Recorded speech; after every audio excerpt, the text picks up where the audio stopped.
Olá, amigos do blog WizInvest. Aqui é um vídeo explicativo da planilha de simulação de dívidas versus investimentos que eu criei.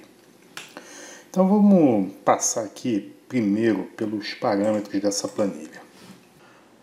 Antes da gente começar, se vocês não estiverem enxergando a planilha direito, sugiro que você coloque em tela cheia, porque é difícil colocar a planilha numa tela tão pequenininha assim, ok?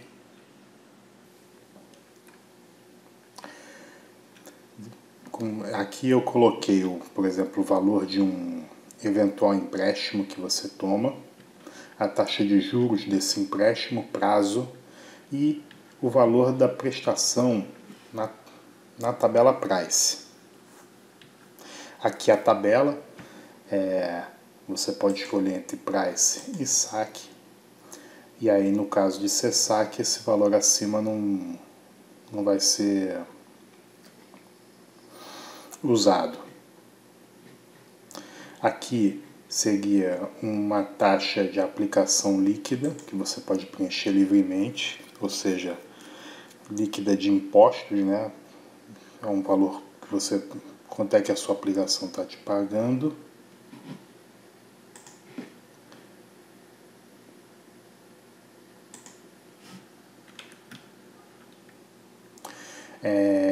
Se essa amortização vai ser contínua, ou seja, vai ser todos os meses, qual é o mês que você começa a fazer essa amortização,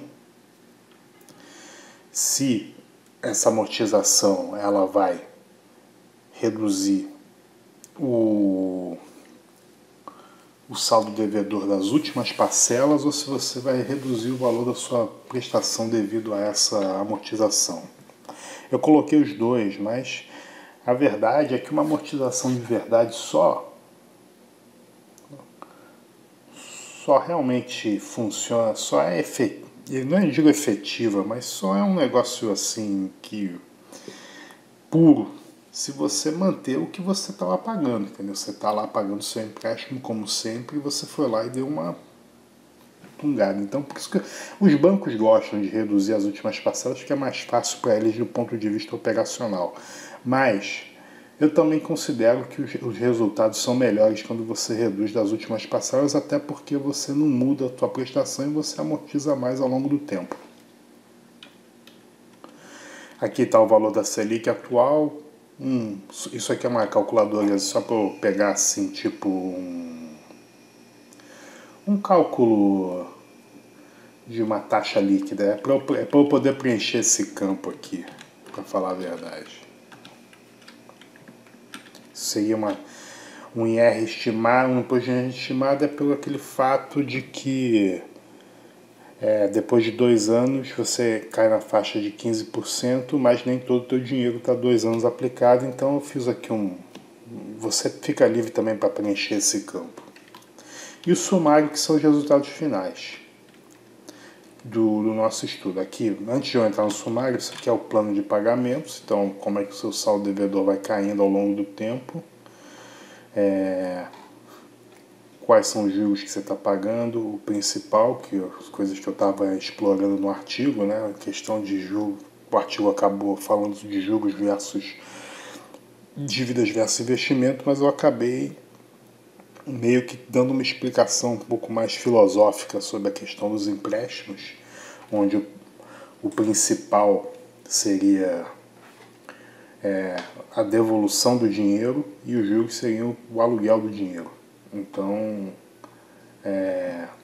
compondo aqui a prestação, então aqui, quando é que você começou a fazer suas amortizações e quanto seria se você não tivesse feito essas amortizações, tivesse aplicado o dinheiro. E aqui,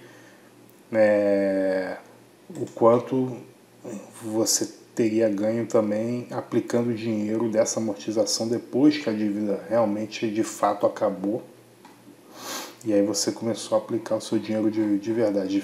Então, no final das contas, a gente vai fazer uma conta aqui que vai dizer o que no final das contas financeiramente foi melhor. Então aqui, por exemplo, nesse exemplo, que a taxa de juros do teu empréstimo foi 1% e a taxa da aplicação líquida foi 0,83%, depois eu vou voltar no 1%, que 1% não é real, mas vamos botar se você conseguir um empréstimo pagando 3%. 1% é real, mas é em financiamento imobiliário e outros financiamentos assim, com condições super especiais. Vamos para 80% dos casos. Então, você pegar aqui um empréstimo de 3%, o total que você pagou nele, se você não fez nenhuma amortização, deu 95.750. Além disso, você, nesse cálculo que eu fiz, que seria você começando a amortizar a partir do 25º mês, você pagaria mais de 18 mil reais que você investiu. Na verdade, você não pagou um empréstimo e você investiu esse dinheiro. Então, a total de saída do seu dinheiro, caixa, total saída, eu chamo de saída de caixa, 113.750. Foi quanto você gastou e investiu.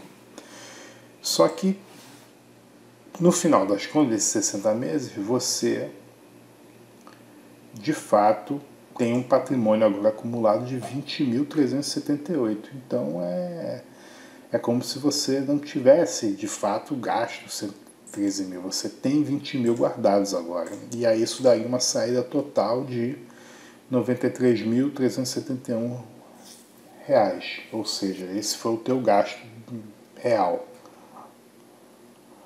E se você amortizasse o seu empréstimo, você teria pago R$ 96.680. Só que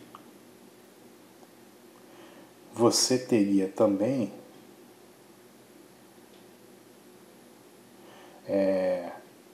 acumulado um patrimônio de 6.890, dando um saldo total de 89.789,52, dando uma diferença de 3.582 positivo.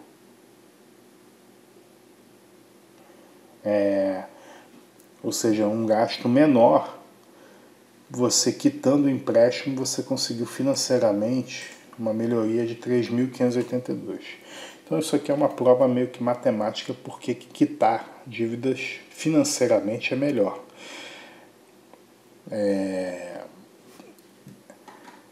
Outra coisa interessante foi quando você começa a aproximar esses valores. Suponha que você tenha pego um empréstimo para financiar um carro de 1,30%. Algo que eu abomino, mas enfim, é uma maneira. Tá? Você consegue um empréstimo e você resolve, você vê, e você continua aplicando dinheiro, vê que essa diferença caiu bastante. É como se praticamente fosse a mesma coisa você aplicar o dinheiro ou quitar a dívida.